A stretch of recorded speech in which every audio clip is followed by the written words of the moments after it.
Good morning students. 11th का first chapter हम start कर रहे हैं जिसका नाम है some basic concept of chemistry. Start करते हैं हम लोग some basic concept of chemistry. हम बेसिक लेवल से चीज़ों को उठाते हुए चलेंगे। तो सबसे पहले हम बात करते हैं, आपने पढ़ा कि साइंस के 3 पार्ट्स में डिवाइड किया गया था। फिजिक्स था, केमिस्ट्री था, बायोलॉजी था। तो ये जो हम पढ़ने जा रहे हैं केमिस्ट्री, पहली बात तो ये पार्ट है किसका, तो साइंस का। और साइंस में भी कौन से, तो हम देख रहे हैं इसमें साइंस को हम क्लासीफाई कर रहे हैं, 3 बेसिस पे क्लासीफाई करते हैं। जैसे सबसे पहले हम बात करते हैं कि साइंस क्या है। कोई पूछे आपसे पहले कि science, what is science, science क्या है भाई। चलिए, साइंस किसे कहते हैं। कहता है the real and systematic knowledge, the real and systematic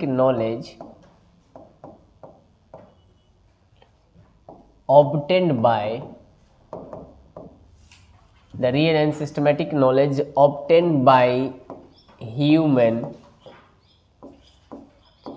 through his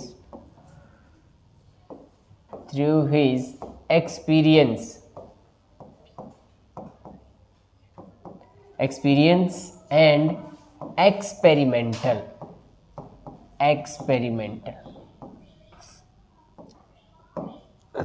is called science. Science किसे कहते हैं भाई, कहता है कि किसी मनुष्य जाति के द्वारा प्राप्त गेन किया गया ऐसा नॉलेज जो कैसा होगा, रियल होगा, सिस्टमैटिक होगा, उसके एक्सपीरियंस और मोर इम्पोर्टेंट थिंग्स की एक्सपेरिमेंटल के बेसिस पर वो चीज़ प्रूफ होना चाहिए। उस तरह के नॉलेज को हम क्या कहते हैं, तो साइंस कहते हैं। ठीक है, ये हमने देखा science.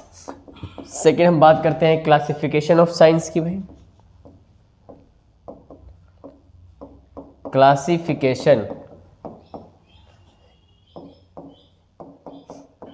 Classification of science. Science का क्लासिफिकेशन करते हैं। आइए साइंस का क्लासिफिकेशन करते हैं। साइंस को जनरली हम कितने पार्ट्स में डिवाइड कर रहे हैं, तो 3 पार्ट्स में डिवाइड कर रहे हैं। 3 पार्ट्स में डिवाइड करने जा रहे हैं हम इसमें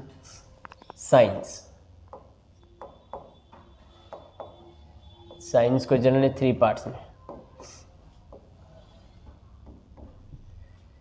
चलिए, पहले का नाम हमने दिया है नेचुरल साइंस।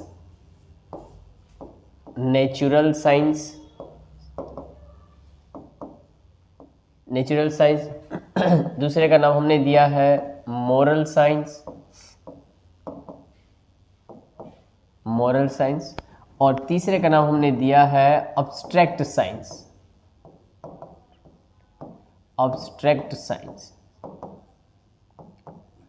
ठीक है, चलिए देखते हैं जरा क्या क्या बताते हैं हम।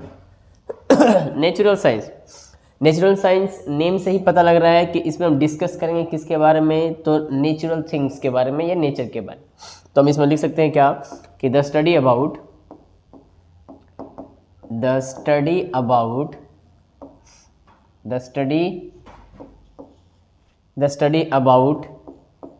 Nature and natural things.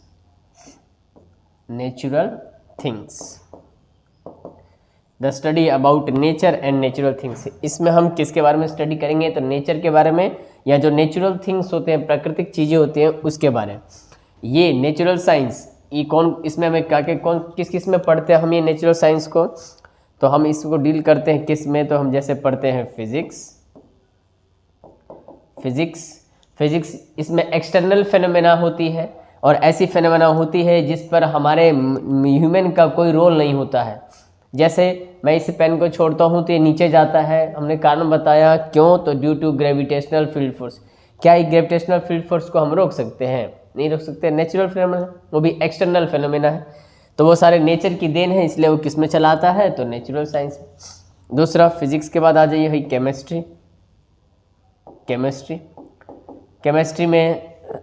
Chemistry में हम खाना खाते हैं, डाइजेस्ट हो जाता है ना, तो हमारे बॉडी में जो भी केमिकल रिएक्शंस वगैरह होते हैं, क्या उसे हम चाह कर रोक सकते हैं, नहीं रोक सकते, तो वो भी किसकी इफेक्ट है, तो वो नेचुरल का है, इसलिए इसको हम पढ़ते हैं नेचुरल साइंस में।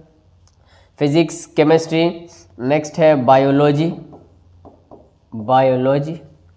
बायोलॉजी को पता है कि समय समय पर हमारे बॉडीज़ में कुछ एक्सचेंजेस होते हैं, है ना, कुछ चेंजिंग्स होते हैं जिन्हें हम चाह कभी नहीं रोक सकते। इसका मतलब वो भी किसकी देन है, तो नेचुरल की, इसलिए नेचुरल साइंस में हम किसे पढ़ते हैं, बायोलॉजी में। बायोलॉजी को 2 पार्ट्स में डिवाइड किया गया है। बायोलॉजी को 2 पार्ट्स में, एक का नाम है जूलॉजी, और एक का नाम है बॉटनी। ठीक है, बॉटनी का हो, जूलॉजी का हो, ये 2 बायोलॉजी के पार्ट्स हैं। जूलॉजी का मतलब इसमें हम किसके बारे में पढ़ेंगे, तो एनिमल्स के बारे में पढ़ेंगे, और बॉटनी यानी किसके बारे में पढ़ेंगे, तो प्लांट्स वगैरह के बारे में पढ़ेंगे। इनमें भी कुछ फेनोमेनास होती है जो नेचुरल होती है। चलिए इसके बाद इसके 2 और ब्रांच, 2 और पार्ट्स जैसे नेचुरल फेनोमेना के लिए एक का नाम होता है जियोलॉजी, ठीक है, और एक का नाम होता है astronomy.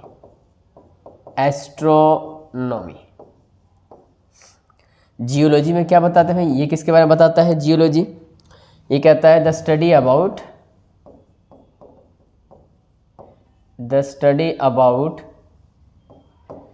Earth crust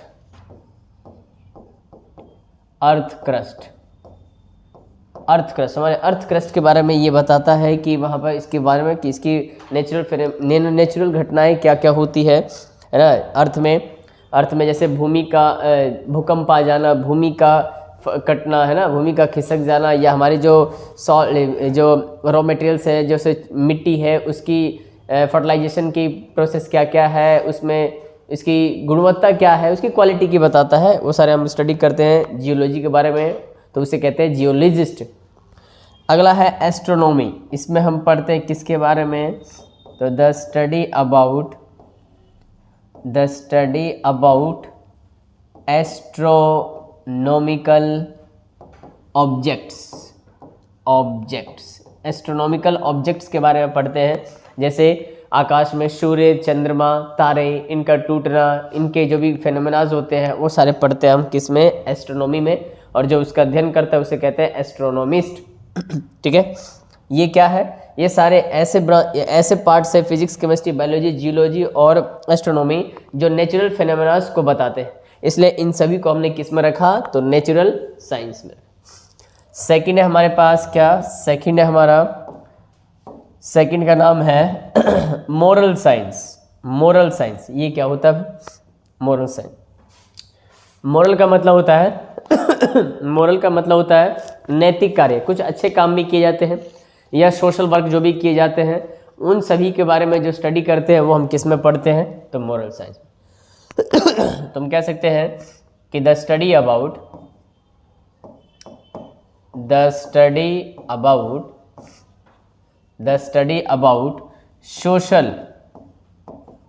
social and moral activities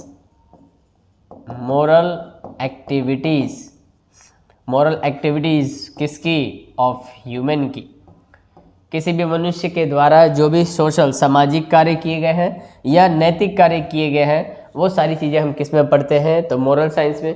और ऐसे कौन कौन से सब्जेक्ट्स हैं भाई इसमें, तो हम पढ़ते हैं इसमें हिस्ट्री, हम पढ़ते हैं इसमें सिविक्स, हम पढ़ते हैं इसमें इकोनॉमिक्स, ठीक है, एटसेट्रा। ये सारे ऐसे सब्जेक्ट्स हैं जिसमें कभी सोशल काम, सामाजिक कार्य किए जाते हैं या कुछ अच्छे यानी मोरल एक्टिविटीज़ भी की जाती है। इन सभी को हम क्या कहते हैं, तो मोरल साइंस कहते हैं। हर एक सब्जेक्ट का अपना एक साइंस होता है, उसी तरह ये तीनों भी किसके साइंस है, तो मोरल साइंस के पार्ट होते हैं। नेक्स्ट है अब्स्ट्रैक्ट साइंस। ये कौन सा साइंस है भाई, ये कौन सा साइंस है, अब्स्ट्रैक्ट साइंस। कहता है इस तरह के साइंस में हम किसके बारे में स्टडी करते हैं, तो कोई डाटा, कोई डिजिट्स या कोई न्यूमेरिकल वैल्यू का कैलकुलेशन करते हैं, वो सारी चीज़ें हम पढ़ते हैं किसमें, तो अब्स्ट्रैक्ट साइंस में। इसमें कह सकते हैं हम कि the study about any data, digits and numerical values,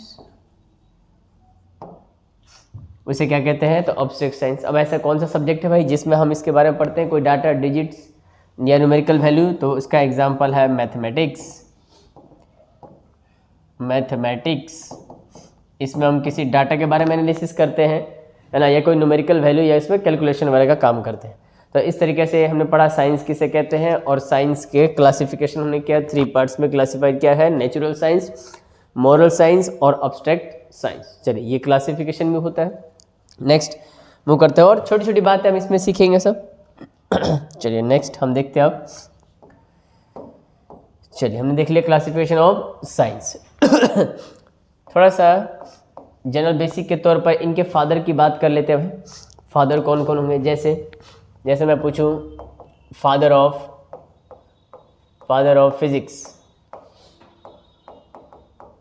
physics, physics के फादर किसे कहा गया है? फिजिक्स का फादर किसे कहा गया है? कॉपरनिकस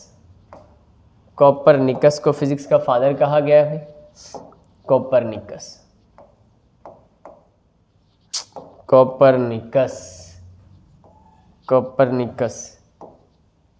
फिजिक्स के फादर कौन? कॉपरनिकस। ठीक है, कॉपरनिकस। दूसरा हम बात करते हैं फिजिक्स केमिस्ट्री के फादर की, फादर ऑफ केमिस्ट्री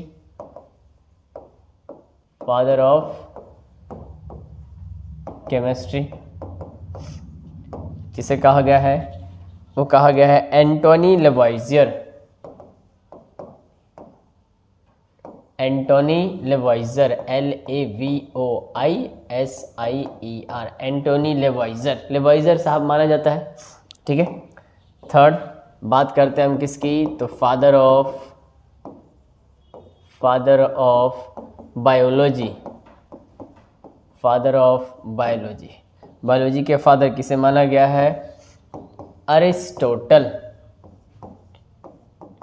इसे हिंदी में हम अरस्तु कहते हैं, अरिस्टोटल। ठीक है, बायोलॉजी के फादर। चलिए नेक्स्ट है फादर ऑफ जूलॉजी। इसे किसको कहा गया भाई? ये भी कहा गया है अरिस्टोटल को ही। नेक्स्ट है फादर ऑफ बॉटनी। ठीक है, बॉटनी का फादर किसे माना गया भाई? बॉटनी का फादर किसे माना गया?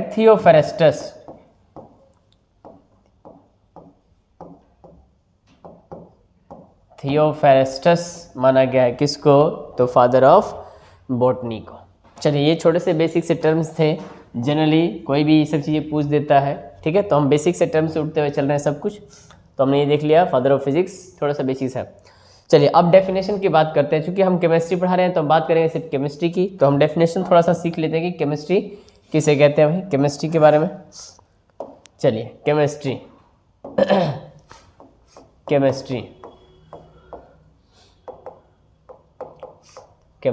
अभी आपने पढ़ा कि फिजिक्स केमिस्ट्री किसका पार्ट था? नेचुरल साइंस का। तो हम कह सकते हैं the branch of natural science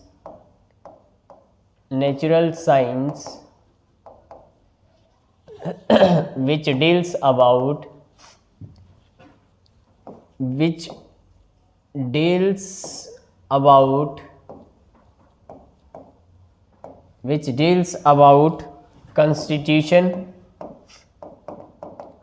composition,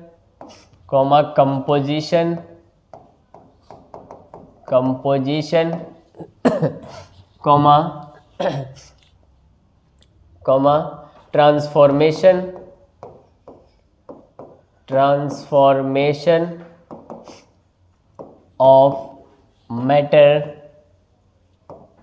into another matter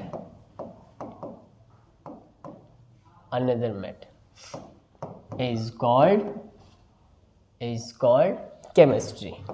ठीक है, is called chemistry। केमिस्ट्री क्या है भाई? कहता है कि नेचुरल साइंस का वो ब्रांच है ये, the branch of natural science, जो हमें डील कराता है, बताता है किसके बारे में, तो किसी भी मैटर का कंस्टिट्यूशन क्या है, कंपोजिशन क्या है, और उसका ट्रांसफॉर्मेशन क्या है, एक मैटर से दूसरे मैटर में कैसे कन्वर्ट होते हैं, ये सारी चीज़ें डील कराता है कौन, केमिस्ट्री। या इसी को एक शॉर्ट फॉर्म में हम ये भी कह सकते हैं कि मेनली केमिस्ट्री में हम किसके बारे में पढ़ते हैं, तो एटम मॉलिक्यूल्स के बारे में पढ़ते हैं। इसलिए हम कह सकते हैं कि द साइंस ऑफ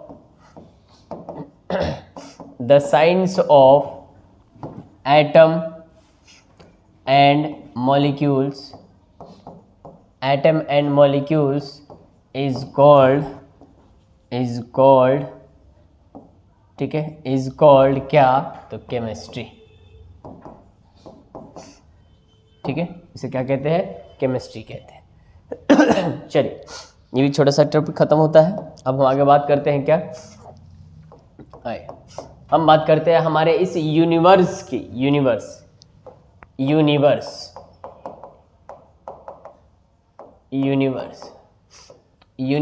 क्या है भाई, ठीक है, फिर इसका कॉन्स्टिट्यूशन क्या होगा भाई, ठीक है। यूनिवर्स क्या है, कहता है the vast limitless space with our earth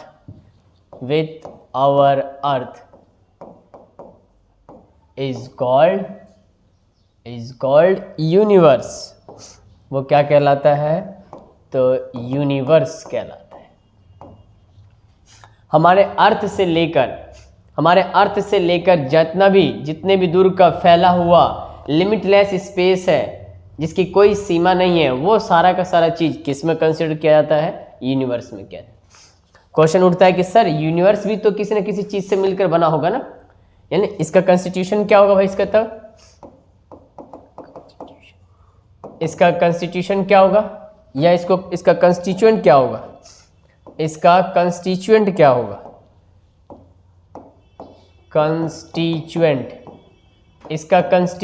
क्या होगा यूनिवर्स का। तो वो कहता है इसका कंस्टिट्यूशन होता है मैटर प्लस एनर्जी, ये दो चीज़ों से मिलकर बना है हमारा यूनिवर्स। ठीक है, matter plus energy is neither create not destroy, only transform into one form to another form. तो एनर्जी तो हर चीज़ में होती है भाई। जब अब कोई चीज़ अगर रेस्ट में है तो उसके पास जो एनर्जी होगी उसे कहते हैं पोटेंशियल एनर्जी। अगर कोई ऑब्जेक्ट अगर मोशन में है तो उसके पास भी एनर्जी है, लेकिन मोशन के चलते उसके पास जो एनर्जी उसे कहते हैं काइनेटिक एनर्जी। इसका मतलब हमारा यूनिवर्स जो है वो so many forms of energy are stored. हमारा जो यूनिवर्स है वो बहुत तरह के एनर्जी के फॉर्म को अपने पास स्टोर करके रखता है, लेकिन हम सभी एनर्जीज के बारे में नहीं जानते।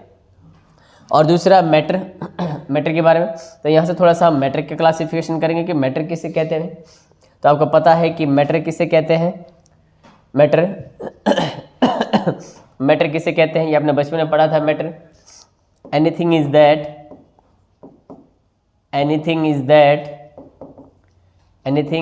that which having mass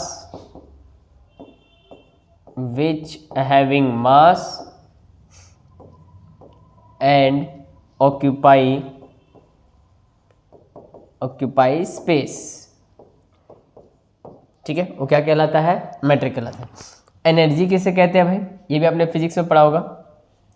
the ability to do the work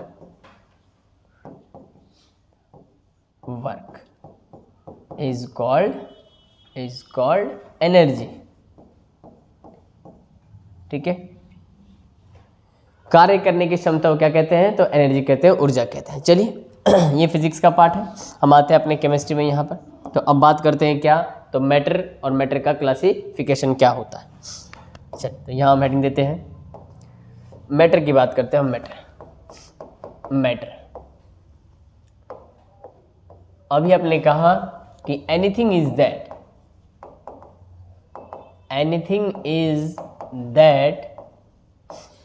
which having mass which having mass and occupied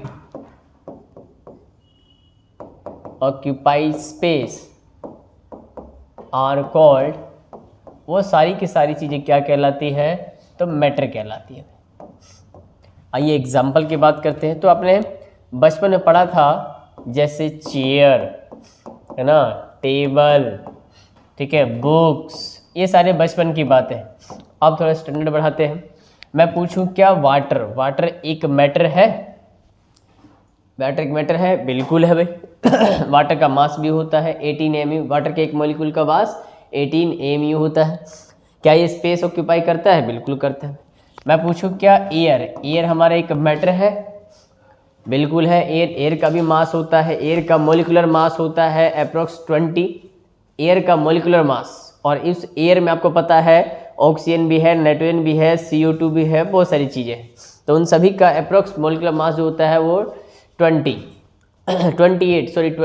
approx होता है। चलिए ये एयर हो गया। उसके बाद से मैं पूछूं क्या ब्लड, क्या हमारा ब्लड जो है क्या वो मैटर है? तो बिल्कुल है। मैं पूछूं क्या पैशन, मैं पूछूं क्या फीलिंग्स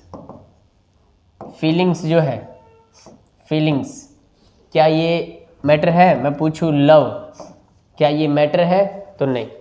अब ऐसा नहीं कहें कि लव यानी प्यार, इमोशंस जो है वो दिल में तो जगह घेरता है, तो जगह घेरता है तो स्पेस तो ऑक्यूपाई करे। तो मैं पूछूं कितना जगह घेरता है तब, इसलिए वो नहीं होगा। ठीक है, इसलिए वो नहीं होगा, ध्यान रहे। तो ये सारी चीज़ें जो है ये सारे मैटर नहीं कहलाते हैं, ये सारी चीज़ें मैटर नहीं कहलाती है, ध्यान रहे। ये मैटर नहीं होगा, ये मैटर नहीं होगा, ये मैटर नहीं होगा। ठीक है, चलिए बात करते हैं हम इसकी। ये खत्म होता है मैटर। चलिए अब देखते हैं classification of matter. Classification of matter, matter का हम क्लासिफिकेशन करने जा रहे हैं। चलिए भाई मैटर का क्लासिफिकेशन करते हैं। मैटर क्लासिफिकेशन, इसका मैटर को सबसे पहले दो पार्ट्स में क्लासिफाई किया गया है। पहले हम कहते हैं फिजिकल क्लासिफिकेशन,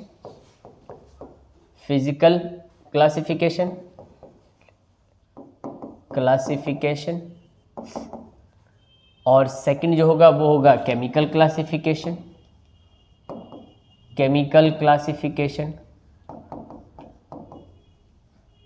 ठीक है, कोई पूछो भाई फिजिकल क्लासिफिकेशन किस बेसिस पर? हम कह सकते हैं ऑन द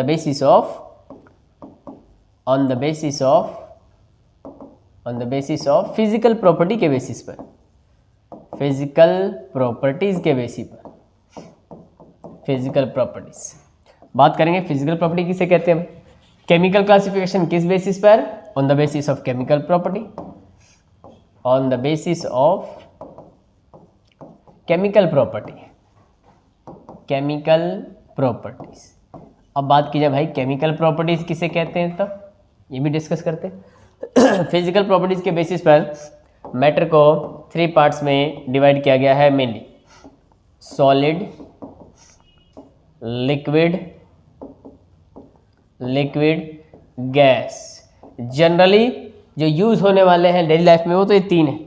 इसके अलावा कहता है, माना जाता है कि 4th स्टेट जो होता है वो कहलाता है प्लाज्मा। ठीक है, प्लाज्मा। और इसके अलावा अनदर स्टेट एक और होती है जिसे हम कहते हैं क्या, तो BEC, बोर्स आइंस्टीन कंडेंसेट। लेकिन मेनली ये जो 3 है इसी को कहा जाता है स्टेट ऑफ मैटर। कोई पूछा what is state of matter, हम कहेंगे solid, liquid, gas are called state of matter. चलिए केमिकल क्लासिफिकेशन के बेसिस पर मैटर को 2 पार्ट्स में क्लासिफाई किया गया है। ठीक है, first is pure and second is impure. Impure है इसका मतलब इसमें कुछ मिला हुआ है, तो मिला हुआ है तो इसका दूसरा नाम हो जाता है मिक्सचर। प्योर। चलिए प्योर को 2 पार्ट्स में, प्योर को 2 पार्ट्स में डिवाइड किया गया भाई। प्योर को 2 पार्ट्स में कहता है कि प्योर में कौन कौन सी चीज़ें आती हैं, तो प्योर में एक आता है एलिमेंट और सेकंड जो है वो चलाता है कंपाउंड, एलिमेंट और दूसरा कंपाउंड। एलिमेंट हम किस किस के बारे में पढ़ेंगे, एलिमेंट में हम पढ़ेंगे मेटल के बारे में भाई, मेटल्स, इसमें हम पढ़ेंगे नॉन मेटल्स, ठीक है, और थर्ड पढ़ेंगे हम लोग मेटलॉइड्स जिसमें दोनों की प्रॉपर्टीज होगी, मेटल की भी और नॉन मेटल। कंपाउंड दो प्रकार के होते हैं, एक का नाम होता है ऑर्गेनिक कंपाउंड, ऑर्गेनिक, और दूसरा होता है इनऑर्गेनिक। सारी डिटेल से पढ़ेंगे कि ऑर्गेनिक किसे कहते हैं, इनऑर्गेनिक किसे कहते हैं, ऐसे कौन कौन से इनके एग्जांपल्स होंगे, सब कुछ डिस्कस करेंगे इसमें। दूसरा है मिक्सचर दो प्रकार का होता है। Mixture is divided into two parts. First का नाम है होमोजीनस मिक्सचर, ये हमने पढ़ा हुआ है बेसिक टर्म, और दूसरा हेट्रोजीनस मिक्सचर, ठीक है, होमोजीनस और हेट्रोजीनस मिक्सचर। चलिए, ये हमारा क्लासिफिकेशन हुआ किसका, तो मैटर का। नेक्स्ट लेक्चर में हम इन सभी के बारे में डिटेल से पढ़ेंगे कि पहले फिजिकल प्रॉपर्टी किसे कहते हैं, फिर सॉलिड किसे कहते हैं, लिक्विड किसे कहते हैं, गैस किसे कहते हैं, और उसके बाद फिर ये केमिकल कंपोजिशन का। चलिए, मिलते हैं नेक्स्ट लेक्चर में, और चैनल को लाइक शेयर एंड सब्सक्राइब करते रहिए अगर अच्छा लगे तो। मिलते हैं नेक्स्ट लेक्चर।